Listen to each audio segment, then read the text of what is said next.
Hello and welcome back to the series of how to rehydrate your dried sourdough starter. Like I said, whether you got it from me in my Etsy shop or has somebody gifted it to you, this is the basic steps of how to rehydrate it. It's 6 easy steps and this is step number 4. So you have already got your chips in your jar, you put some water in it, you added some flour to it, and you did a first basic feeding of flour and water. So now is step 4, which is another basic feeding. And I say basic because this is not how you're going to be feeding your sourdough starter on a daily basis or when you're prepared for bread. This is just a basic feeding to get it active and bubbly to prepare for bread. But when you're ready to bake bread, you're going to be discarding it and giving that discard to either somebody to start their own sourdough journey, or you're going to be using it in sourdough discard recipes. So these are just basic feedings. You're not going to take anything out. You're not going to have any discard quite yet. So this is another basic feeding. Today, for this step, I want you to grab another rubber band, and this is simply to place along the outside just to see if it rises and falls. It may not, and that's normal. It's okay. But we're just going to check and see. So I'm going to let you zoom on in and show you what you should be looking for in your sourdough starter thus far from step 3, and we will move into step 4. Again, it's all about the texture and the feel of not only your starter but your dough as well. So it could take longer, it could take shorter amounts of time. The times that I have in the instructions are just a benchmark time. There is no set time of how long it's going to take.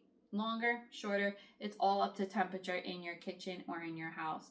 And that's pretty much it for step number 4. So let's zoom on in and I will show you what you're working with today. Okay, let's get started. So first things first, grab your kitchen scale. You're going to need some all-purpose flour. Again, any brands will work. And then you're also going to need some lukewarm water. But let's take it off our cover, whether it's the jar cover from the store, piece of cloth, or some plastic wrap. Let's take it off. Don't be surprised if you see some fruit flies. There might be some in there, and that's okay. So you could see it is nice and bubbly. It has more of a fermented smell today than it did previous. So it does smell a little more fermented, and you can see the line on the side of where it did rise up and fall down. So today we're going to measure that. We're going to put a rubber band there and see. So another basic feeding, you're going to grab your scale, put your jar on there, set it to 0, and then you're going to add in again 1 ounce of all-purpose flour and 1 ounce of lukewarm water. It does not have to be hot, just lukewarm. Then you're going to grab your mini spatula. I love these, and I will link them in the description, and you're just going to give it a stir. Again, it's going to be like pancake batter. You want it nice and thick, like pancake batter.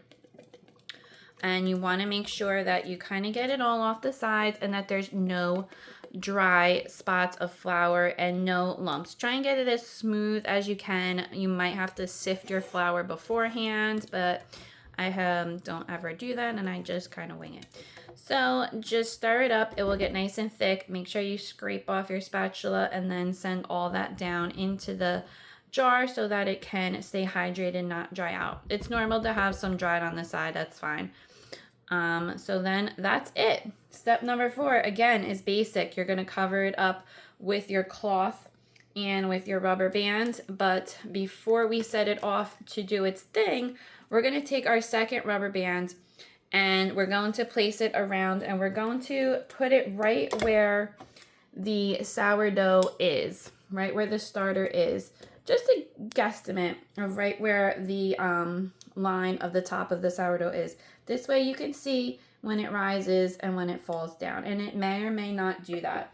So you're just going to let it sit on your countertop. Again, you're just going to let it sit for about 8 to 12 hours again, and just let it do its thing, and then come back for step 5, which is going to be starting to discard some. So just let this hang out, make sure it's covered. Again, it might take longer, it might take shorter, but don't worry, you're doing great, and we're almost there, and soon enough you'll be baking bread, I promise.